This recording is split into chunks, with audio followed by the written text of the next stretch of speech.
see female journalists open up, be ready to fight for their rights. Because sexual harassment can happen in a media house, the person is facing it, and the person doesn't want to open up and talk about it. I want to see men changing their behaviors towards female journalists. Female journalists are able, they are not tools to satisfy their desires. They have to understand that they are there for work. They have to respect them for work. I want them to change their mind in saying that, a girl, she comes in the newsroom, she's dressing like a miniskirt and whatever, and that's why I want to rape her, that's why I touched her, that's why... No. These are things that they have to change and shift from that mindset that is nonsense, and then buy a mindset that is really a good one.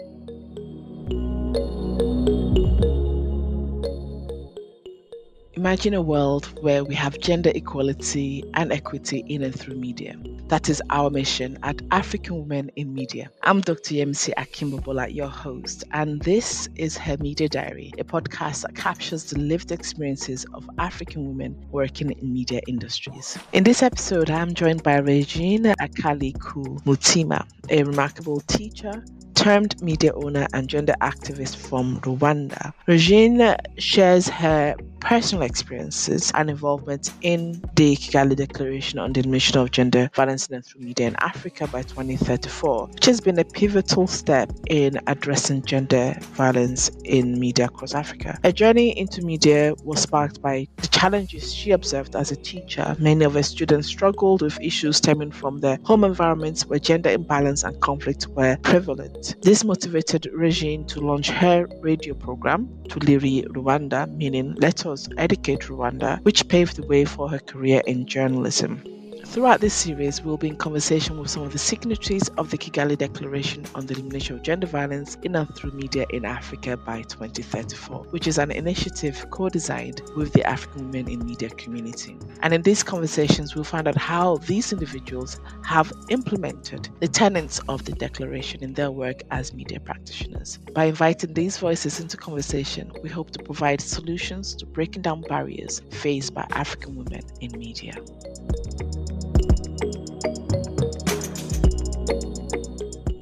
So, Regine, you are the owner of a media company called, I'll try my best to pronounce it properly before I do the English translation. So it's Angels Ubuto Ubukuru. Did I do well? Yes. And that translates to Angels of Young. Yes. Obuto means young age. Obukuru means at that age. So angels Obuto no Obukuru, it's like an angel that guides a person in young age and in her or his at that age. This name helps me to contribute to the society, especially on health, because my editorial line is in health, reproductive health and love and couples, because teenagers sometimes they misconfuse love stories and they get confusion on love. Sometimes they don't understand that this person is just interested in them, not because the person loves them, but because it's about attraction or it's about interest and so on. So we work in different ages of people, teenagers, adult people, in couples, in mental health, in reproductive health, in other sickness that can attack the body of a person. Yeah. So we work on the side of health.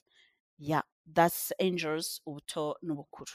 And peace. Yeah. I have forgotten this side of peace because here we're having conflict in the couples where men and women are a little bit not understanding each other on the side of gender balance and gender equity. So sometimes it creates conflict between the couples, the patriarchy side of men, of thinking that, yes, they have not to release any power to the woman, any contribution of the ideas. They don't consult women. They think that women, sometimes some men think like that, not all men, but it's still a struggle that we still have to make people understand the reality of gender balance and equity. Hmm. So, how did you get into this? What sparked your kind of interest in gender and media? I was just a teacher. Yes, I was just a teacher from 2006. And in school, most of the children, they had problems coming from families, conflict of couples. Father, he's a drunkard, and sometimes he doesn't help in supporting the kid to go to school, to provide school materials, because school is free in Rwanda, but there is a lot of contribution of the parent. Sometimes when the father doesn't understand the reality of gender, you find the child is not a regular student, or is not even studying in a good way. So these are the challenges I found in school. And most of the time, they were basing on the environment the child is coming from at home. So this is something very, very crucial that made me first to go to a radio. It was a radio, not yet a television. It was called Sango Star, and until now it is still there. I created a program that was passing on Saturday only, 1 hour, where I can reach the teenagers and the young children from almost 6 to 18 years, 21, where I could just touch their mind and make them understand that this is not the end of life, and they can fight until they study, they finish their school. So I was also talking to parents, and I called the program, I called it Tuliri Rwanda. It means let us educate for Rwanda. That's how I started my journalism career. And that's how I ended myself to become a journalist. Then when I got there, I worked for 2 years as a volunteer. They liked my program, and then they proposed me to do another program that is called Inside the Secrets of Hearts. In Kinyarwanda, mu mabanga y'umutima. Inside the secrets of the heart. Then that time I have performed 2 years again, just counseling couples, just talking about the topics of families, couples, and so on. And that's how I ended, by thinking that maybe people can get something written more than also in addition on radio stations. Then I created Angels Ubutono Bukuru. I registered in RDB and in RIMC.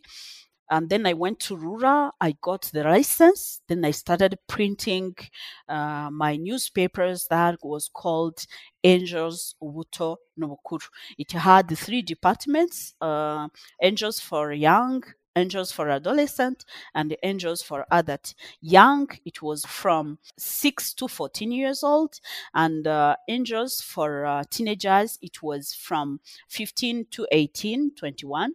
Then adult people from 21 up. So I printed like 4 times.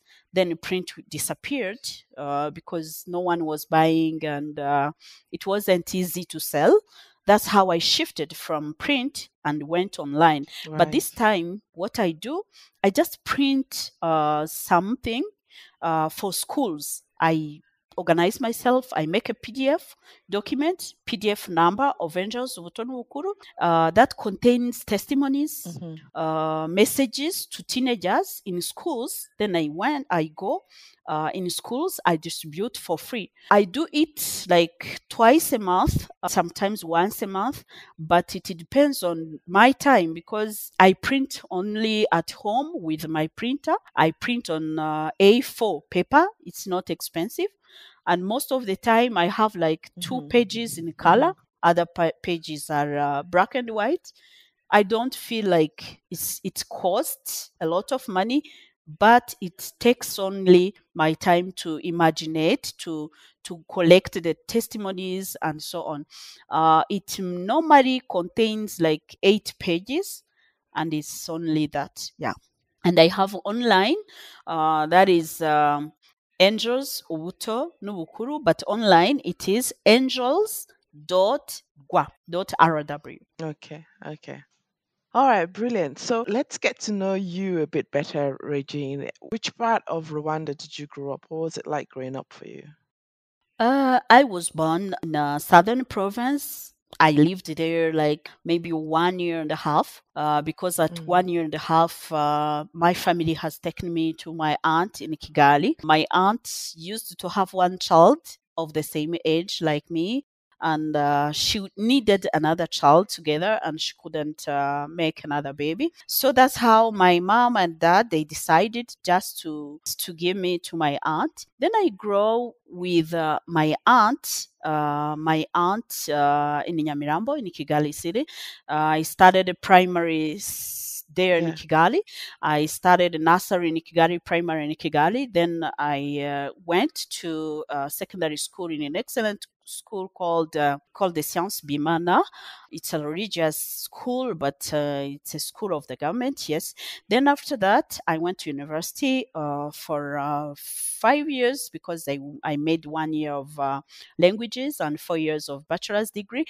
What was it like growing up with your auntie and not with your parents? It wasn't so bad, but my uncle, he was a drunkard, of course. Sorry to say, it's my first time that I say it publicly, but he used to drink a lot and to fight at home. It wasn't easy to sleep full night. Sometimes we could sleep today and tomorrow. It's not easy. We knew that it can't last long, like 2 days. It wasn't easy, but my aunt was very good and she was a believer in God. She was just inspiring us positivity, but it wasn't easy.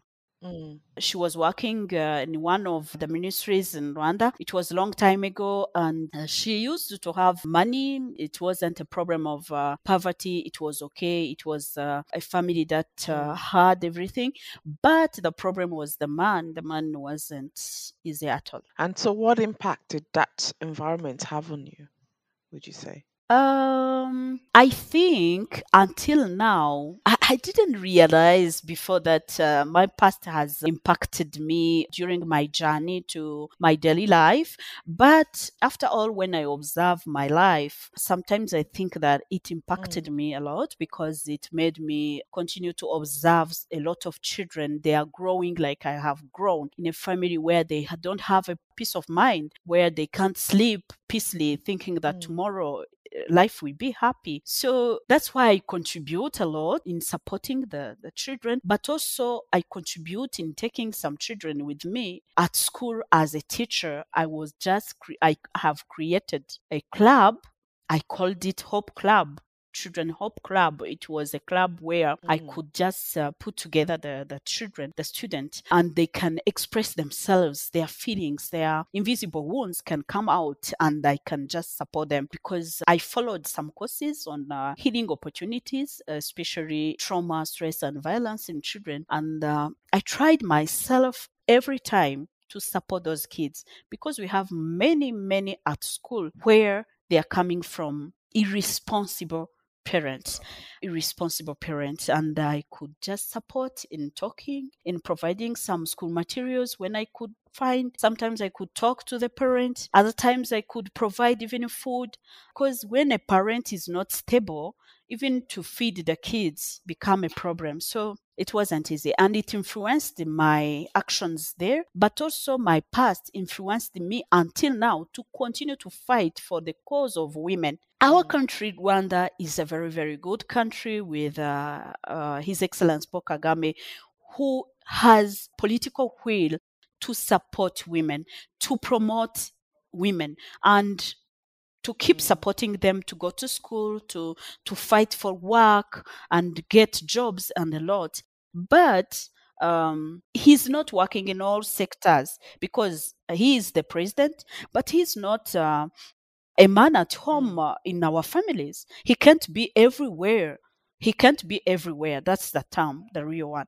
He can't be everywhere. And some men, they still have this, they are blocking to understand the gender balance, gender equity, and they don't want even to understand it. And this is something that is crucial. That's why we still have to sensitize, to work, to make people understand. That's why I think that my past with that man at home who was a fighter, who was not a good person, made me to create this program. It is working on couples in peace and family, and to create Angels Ubutono Bukuru, which is a newspaper that where I can put my ideas to influence people to take good decisions, especially with their kids and especially with their relations as adult people. So it influenced me. And now that I'm an activist, most of the time, people, they tell me, Regina, you are a feminist, because some cases they come, you find a case of a conflict between a man and a woman that ended in a bad way.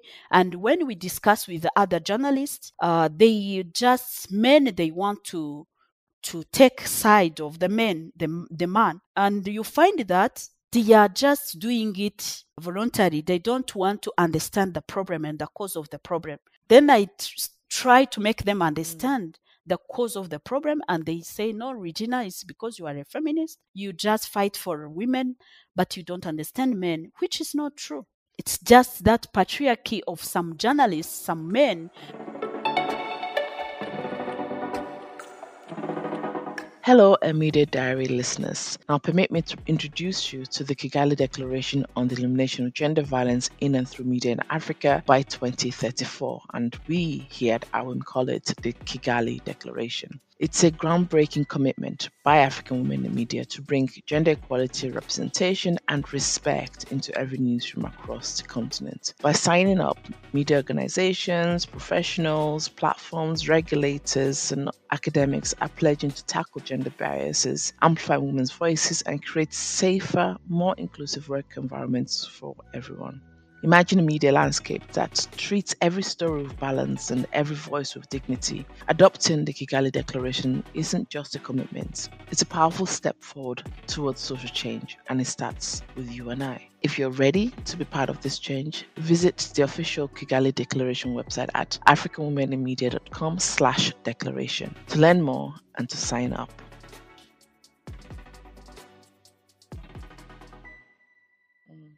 Yeah, that's interesting. There's always this kind of zero sum kind of perspective that people take sometimes when we're talking about gender equality, that is almost as if it's a us against them kind of situation. But that's not what gender equality and the advocacy for it is about. And you're based in Kigali, and last year you were at the conference, the AWiM 23 conference, where we adopted the Kigali Declaration on the Elimination of Gender Violence in and through Media in Africa by 2034. And it was an instrumental, significant moment because it's the first time such a thing had been done, and you are one of the signatories to that Kigali Declaration. And I think very poignantly that you're based in Kigali as well. So can you tell me, what does the declaration mean for you and the work that you do around gender equality in media? Yeah, that declaration first has made me come back on the problem, the case. I have shared a lot of ideas with some women from different countries in Africa where they still have a situation where it is still difficult more than our country, but also other countries that are a little bit, okay, good. Yeah, so I found that it is a fight that is not a fight for me only. All women should fight for that. And for this time, I'm an open-minded in talking about gender equity and gender balance. I'm an open-minded in talking about sexual harassment, because before the declaration, I was talking about it, but when people, they were starting fighting me, I was thinking maybe I'm wrong. Maybe I'm the one who is having a problem. Maybe this is not the reality. But when I found that different people are keeping talking about it, findings are there, discussions have been there, and I was listening to women where they were just relating on situations they have faced, especially in media and in different places. I found that really it is not a fight that I'm alone. I have to fight openly and help women to emancipate themselves and talk about what is happening, just to fight it and to make men understand that really women are not their enemies, and gender balance is not an enemy of men. It is only a reality that they have to understand, that they have to welcome in their family for the better, the better of their families. So, what aspects of the declaration resonates most with you, especially in the context of Rwanda? And, again, as we said, the declaration is about the kind of gendered experiences, particularly violence and gender based violence experiences that women journalists experience, but then also in terms of how media represents gender based violence stories, right? So, what aspect of the declaration really resonates most with you in the context of Rwanda? In the declaration, a lot of aspects have been there. I have seen a woman who owns a television in a country in Africa. Is it Zimbabwe or it's a country in Malawi or something? And then I have liked this way of finding that the numbers we are having for sexual harassment in Rwanda, it's almost everywhere in Africa where they are still having this problem of sexual harassment, especially in the media industry. Men in media, there are still a lot of number more than women, and they don't want to understand that women are also able to perform well at work and to perform well, especially on the field when they went for an interview for Vox Pop and everything.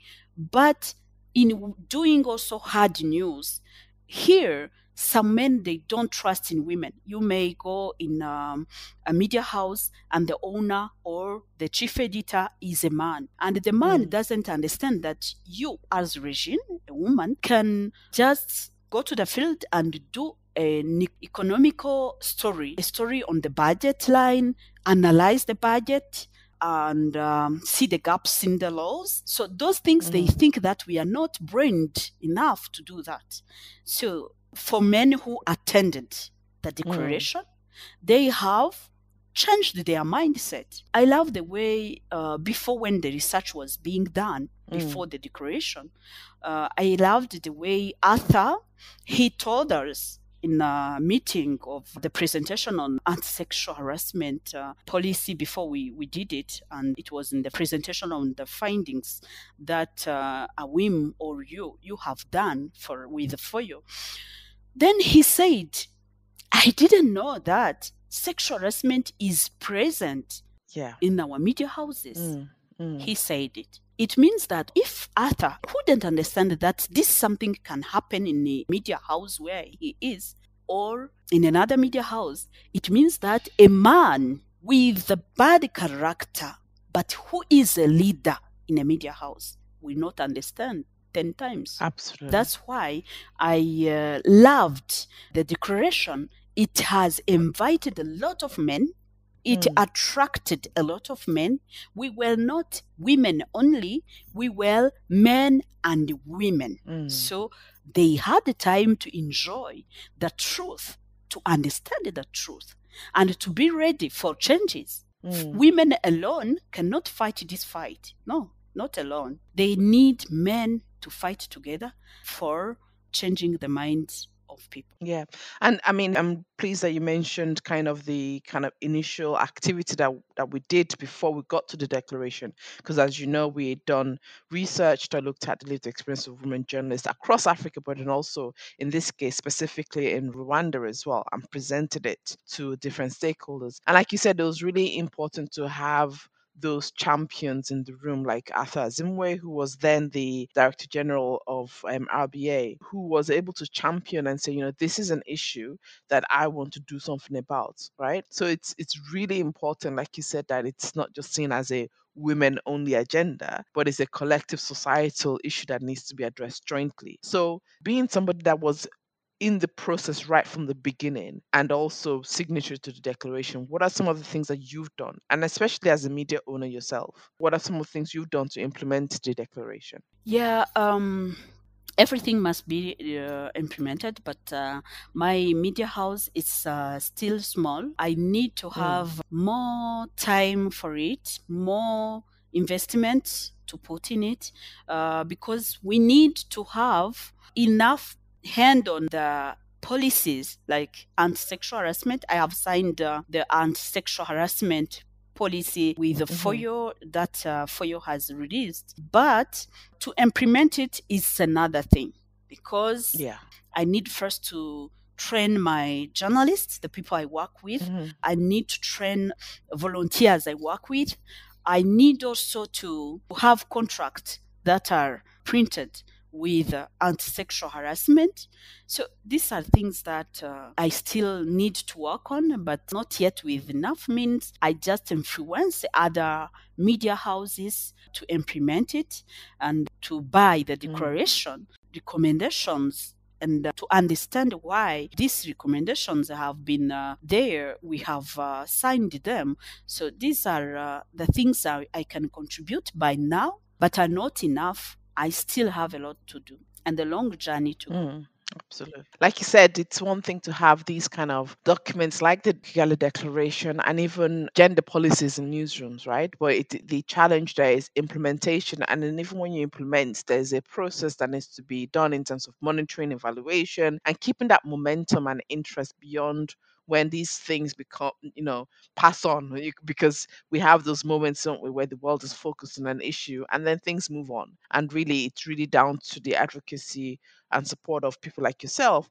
that they keep up momentum. So when you look ahead then, what changes you hope to see in Rwandan media?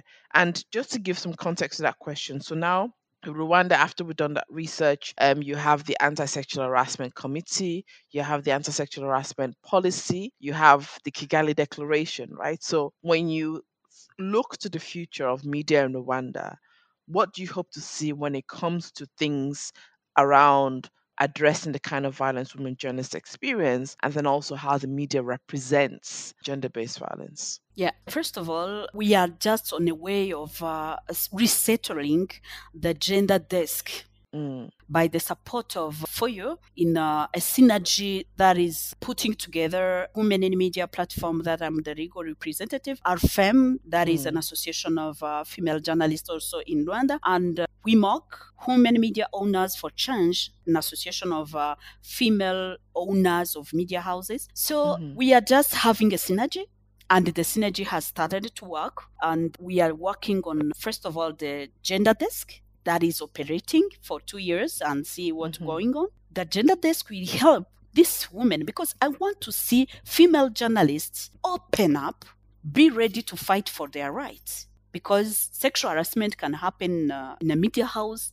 The person is facing it, and the person doesn't want to open up and talk about it. Sometimes she doesn't even understand that it harms herself. She thinks it's love, and by the end, she's deceived. Other times, she's raped. I know a girl that a man has found in a studio of radio. Then he started to take her like this, like he wants to kill her, because she refused to sleep with him. They were both journalists. And the girl didn't go to hospital, didn't go to see a doctor or to be checked on. And by the end, she found that she doesn't hear. Then this case, we are just following it in the laws. And also we are taking her to hospital. Then I want to see these girls and women in media in my country to be people who understand their rights so that they can fight for their rights. I want to see men changing their behaviors towards female journalists. Female journalists are able. First, they are able. Second, they are not tools to satisfy their desires. They have to understand that they are there for work. They have to respect them for work. I want them to change their mind in saying that, a girl, she comes in the newsroom, she's dressing like a miniskirt and whatever. And that's why I want to rape her. That's why I touched her. That's why, no. These are things that they have to change and shift from that mindset that is not nonsense, and then buy a mindset that is really a good one. So there is a lot of things to do. I want to see media houses, all media houses in Rwanda, to sign the media policy, and also to the media policy and sexual harassment policy, and to have them in their media houses with their journalists understanding it and implementing it. Yeah, there is a lot of things to do that I want to see. So we are having this gender desk that we are following up. We are having this anti-sexual harassment policy that we are working on it also, so that we make a follow-up and go in different media houses to see if really they are implementing it. Yeah. And we want also to mentor young girls, future female journalists, first of all, to differentiate work and their friendship, love stories, and different things. Professionalism requires these girls and women to understand that they have to separate their intimate life and their professional life, so that in the future they don't come out and say, this journalist has told me that he loves me and she got pregnant, and the man was saying, no, this is not my problem. So we still have those cases here of girls who don't understand really that they have to be serious at work and separate both sides. Brilliant. Thank you so much, Regine, for your time and meeting with me and talking to me about your journey establishing your organization and your commitment to the Kigali Declaration. It's been a pleasure having you on the podcast. Thank you so much, Dr. Emisi.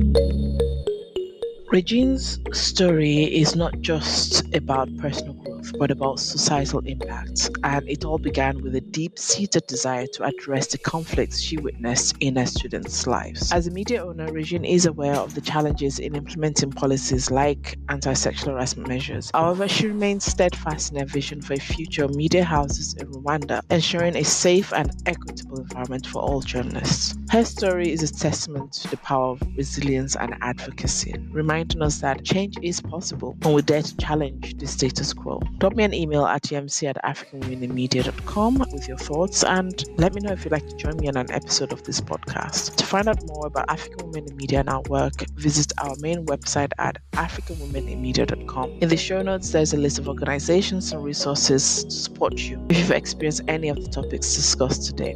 And don't forget to subscribe to Her Media Diary on your favorite podcasting platforms. If you are in Sierra Leone, then you can tune into our partner radio station, Rise Radio 96.3 FM, every Saturday at 4 p.m. to catch an episode of Her Media Diary. And don't forget, join the conversation using the hashtag Her Media Diary.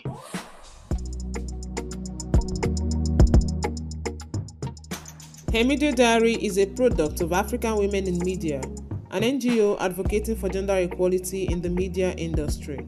And this episode was hosted by Dr. Yemisi Akimbobola, produced and edited by Blessing Odiobase as part of a 4-episode series on the Kigali Declaration. All music featured in this podcast is by Nana Kwabena. Thanks for listening, and join us again next time.